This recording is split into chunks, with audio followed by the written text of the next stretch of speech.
రాబోయే 21 జూలై 2024 ఆదివారము నాడు గురు పౌర్ణమి వచ్చింది. ఇది వేద వ్యాస మహర్షి పుట్టినటువంటి రోజు. కాబట్టి మనము గురువులకి పూజించాలి.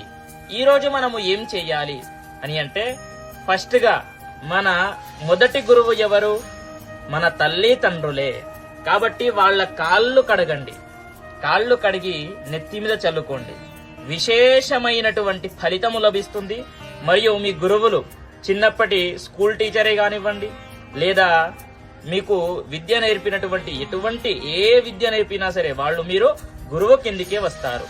కాబట్టి వాళ్ళకి ఏదో దక్షిణ సహాయం చేయండి, వస్త్రదానము ఏదో ఒకటి దానంగా కాదు దక్షిణ రూపంలో ఇవ్వాలి.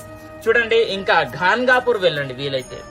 ఓకేనా? ఘాన్గాపూర్ వెళ్ళండి. లేదు నాకు ఘాన్గాపూర్ వెళ్ళడం వీలు కాదు అని అంటే, మేధా దక్షిణామూర్తి హోమము దేవసేవా సంస్థ వాళ్ళు నిర్వహిస్తున్నారు. కాబట్టి ఓన్లీ నేను పూజ చేసుకుంటాను ఇంట్లోనే ఉండి అని అంటే, నా బయోలో లింక్ ఉంది, అక్కడికి వెళ్లి పూజను బుక్ చేసుకోండి. ఓకేనా? స్వస్తి, సర్వే జనాః సుఖినో భవంతు.